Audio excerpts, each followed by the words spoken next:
আমার সখ্য প্রেমটা ওদের প্রেমের কাছে হেরে গেল, তাই ওরা পশু হলেও তোকে ভালোবাসতে জানে।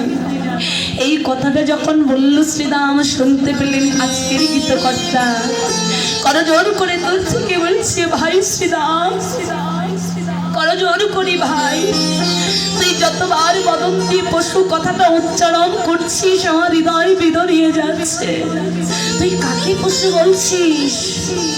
ওরা পশু? আরে এই শুদ্ধ ব্রজে যাদের জন্ম হয় তারা কি পশু?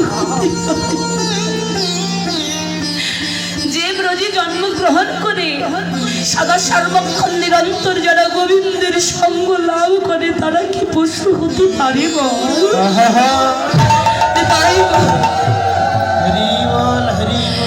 যারা ব্রজকুলে জন্ম পেয়ে গোবিন্দের বদন থেকে নিরন্তর কৃষ্ণ নামামৃত সুধা পান করে রে, তারা কি পশু হতে পারে? ও শ্রীরাম, পশু কি জানিস ভাই? যদি পশু বলতে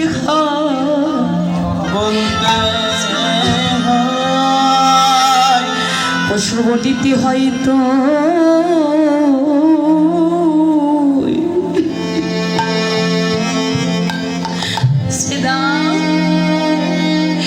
ওই পশু তুই আমার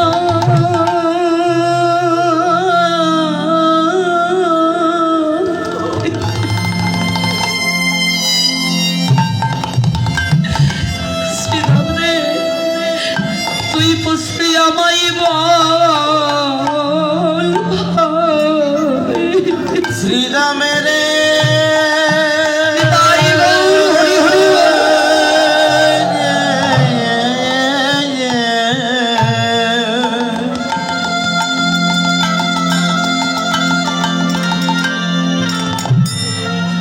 যদি পশু বলি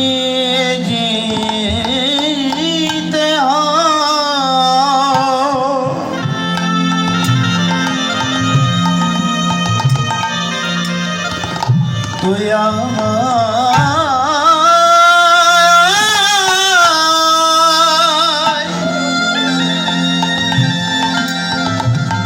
একবার আমায় বলে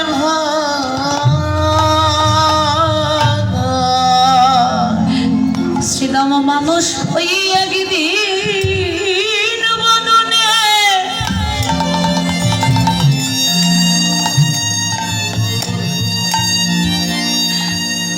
এই বদনে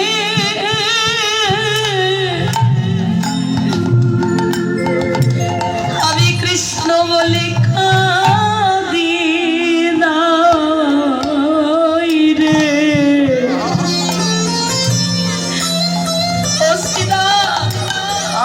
আকারে মানুষ হলেই কি তাকে মানুষ বলে রে?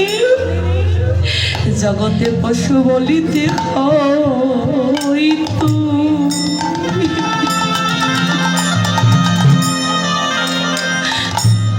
ভাই তুই আমায় বল রে, আমি মানুষ হয়ে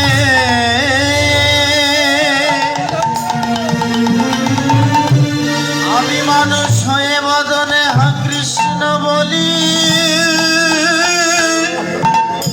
বলিলাম না।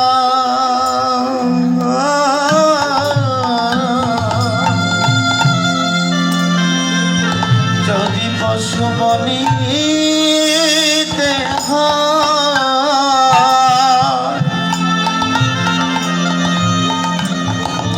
তুই